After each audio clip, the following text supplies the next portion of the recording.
I used to generate thousands of leads every single month, but 90% of them were unqualified or they didn't show up to their meetings. That was until I did this one thing that I'll be showing you in this video. I'm going to be showing you this simple sequence that I use to increase my show-up rates by 68%, how I increased the quality of all of my incoming leads, and then I'm going to show you why some of your incoming leads might not be getting your appointments on their calendar, and that one is going to blow your mind. I'm Jay Feldman, also known as Lead Gen J, founder at Otter PR and Otter Leads. We do about $500,000 per month in revenue, and if you need help with your leads, link in the description. Now let's get right into it. So for the sake of this video, I'm going to go ahead and assume that you're using Calendly for your meetings, but if you're not, that's fine. Every calendar system is very similar in the way that they send out notifications. Now this might be what you're familiar with using. They're built-in reminders and follow-ups, but I'm going to show you why trashing this is going to increase your show-up rates by double digits guaranteed. So we no longer use this for our team meetings. I'm going to show you what we use now.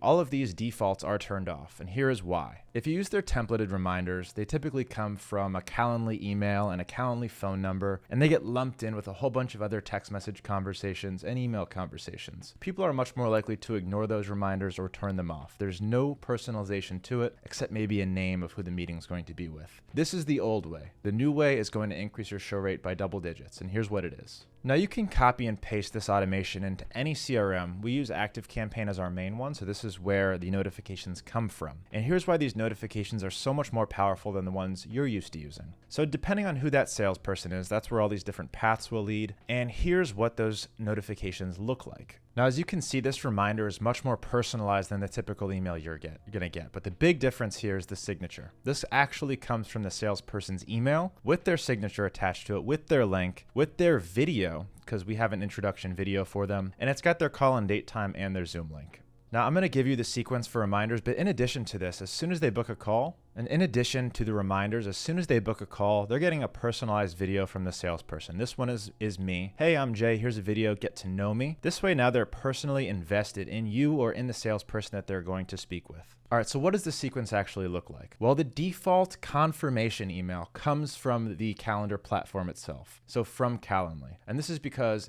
you want to add that to their calendar. You want to include the links to add to their calendar if it doesn't do it automatically. Typically, that needs to come from the calendar platform. So boom, you book a meeting, you get an email confirmation from Calendly. You're confirmed at this time. Here's some links to add it to your calendar. You're booked with this person. You also get a text message through our system. Boom, 30 minutes after that, you get an introductory email from the salesperson they're actually talking to, the one we just looked at with the personalized video. They also get a text message from that specific salesperson saying, hello, my name is Jay Feldman, and I'm looking forward to speaking with you at this time.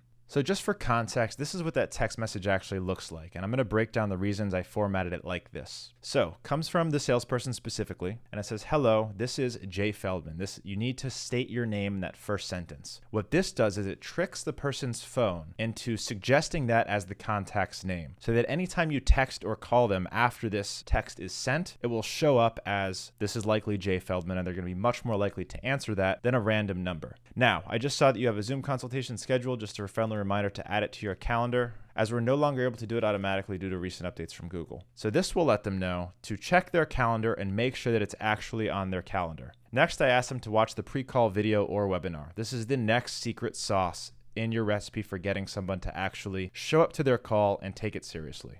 All right, now let's dive into the actual reminder sequence. So other than the first confirmation from Calendly and the meet your salesperson and the meet your salesperson text, we're really not going to contact this person until 24 hours before their meeting. And then 24 hours before their meeting, we're going to say, hey, just want to confirm you had the Zoom link for this time and date. Here's your Zoom link. And then another link to watch that pre-call webinar. We offer an incentive to do that. You may or may not want to do that. Now with the text message, this one's a little bit different. This is the 24-hour text message reminder. So we say, hey, again, it's name. I just want to confirm that you have the link to our Zoom call tomorrow at time and date. Please text back to confirm that you have the link. So this will actually prompt them to respond. This is one more signal to their phone carrier to say, hey, this is a trustworthy number. If they call, don't send it to spam, and present that person's name. All right, next up is that 1 hour reminder. They're going to be getting an email and a text. That email is going to have the date and time of their call and their Zoom link, again, just in case they miss it. You're also going to have a 1 hour reminder text go out. Now, unlike the one before where you're asking for a response, this text is actually going to have that Zoom link right there in it. So they have no reason not to show up for that meeting.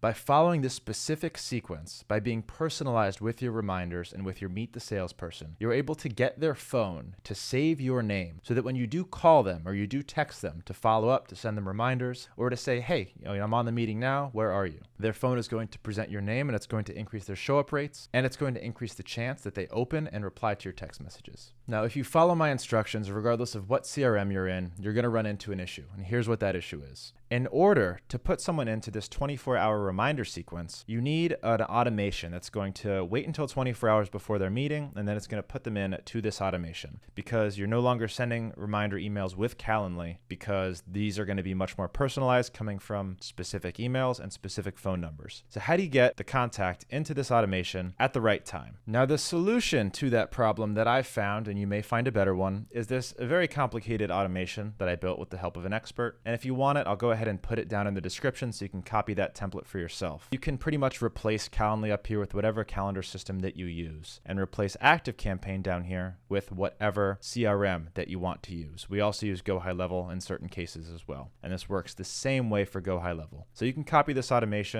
Just hit the description, and if you do find some value in this and me offering that right in the description, please like this video. All right, now the second thing that I wanted to talk to you about that's going to help you increase the value of your leads a lot and decrease the number of low quality, unqualified leads is this chart right here. Now, as you can see, friction and leads are inversely correlated. As you add friction to your leads, the number of leads are going to decrease. This is because as you're scrolling through Facebook, and you see something that looks interesting, and you click on an ad, and you see 2 questions that are auto-populated for you, name and email, the chance that you're going to submit that easy form is much higher than if you were to get presented with a form that required a lot more intricate answers, that asked you about your revenue, that asked you about your website, that asked you about your goals. A lot of people are going to bounce off that form if they're not high intent and they're not actually qualified for your offer. Now, with the more questions and the more detail that you ask in those qualifying questions, the better your leads are going to do. So here's a couple qualifying questions that I think you should start asking in whether it's your lead form or your landing page where you ask for an opt-in. Include these questions. What are your goals for X, Y, and Z? So for us, we offer a PR or a lead service. What are your goals for lead generation, and what are you currently doing to achieve them? The second question that you should include is based on revenue. How much revenue are you currently doing per month? You want to make sure that that person's qualified for your offer. And now you can actually disqualify people automatically based on what they select there. So using Facebook's new lead generation form, it's conditional. If you select we're doing less than $10,000 per month, you can send them to a conditional page that's going to disqualify them instead of sending them to your calendar to book a call. Now here's what I mean. Here's one of our Facebook ads, and here's the questions that we ask in this form. Which best describes you? And then they're able to choose established business, thought leader, funded startup, influencer, celebrity artist, new entrepreneur. Now, if they click influencer, celebrity artist, they have to answer this monthly revenue question. If they select less than 5K, they are automatically disqualified.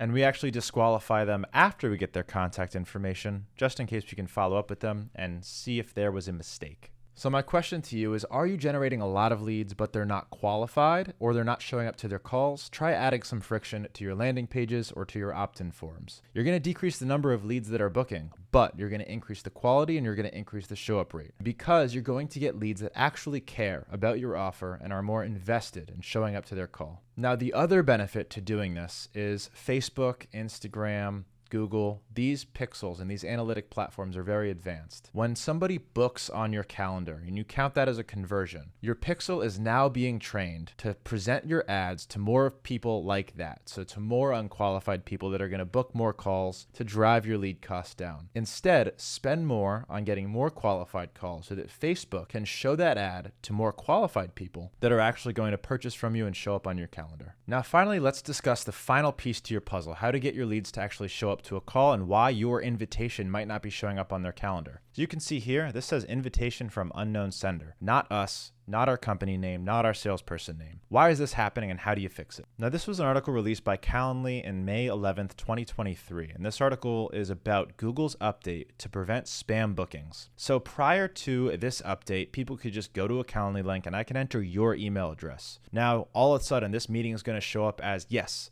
I accepted the meeting for somebody that I don't even know, I've never heard of before. So now, if you don't have any contact with this company before booking a meeting, it's going to show up as unknown sender, and it's not going to show up as accepted on the meeting, and it may even end up in your spam inbox. So if someone doesn't show up to their call, it might not be their fault. It might literally not be on their calendar. So here's how to fix it. Now, there's some good news and some bad news for you. Now, the good news is that there is action that you can take. If you follow these instructions, you're going to basically fix the problem. The bad news is that there's no quick setting that's going to make this not happen. That's why you need to implement steps 1 and 2. You need to personalize your outreach so that people are getting their reminders, and then you need to educate people on what the problem is. And this is what I mean. When someone books a call, you want to redirect them to a thank you page like this. You want them to watch a video or a pre-consult webinar, whatever you might want to call it, to get them more invested in your call and in your offer. But lastly, you want to educate them about this issue. Are you a Google Calendar user? Must watch this. And this opens up a video explaining the problem and how to fix it. I suggest that you watch this video and make a version of your own where you can educate people on why that call might not have shown up on their calendar, and you can educate them on how to edit their calendar settings in the future so that this doesn't happen, and they're going to see immediate value and already be more invested. And the instructions on how to do that are right here in this article, which I will link in the description. So if you're generating a lot of leads and book calls and they're just not showing up, and maybe your no-shows have gone up over the past few months, be sure to look into this. This is likely the reason why. And nobody's talking about this online. For that Calendly link to the blog that I mentioned, all of that's going to be in the description. And if you found value in this video, be sure to give me a thumbs up, and be sure to watch the other videos on lead generation and how to get the most out of your leads on the channel. I'll see you in the next one.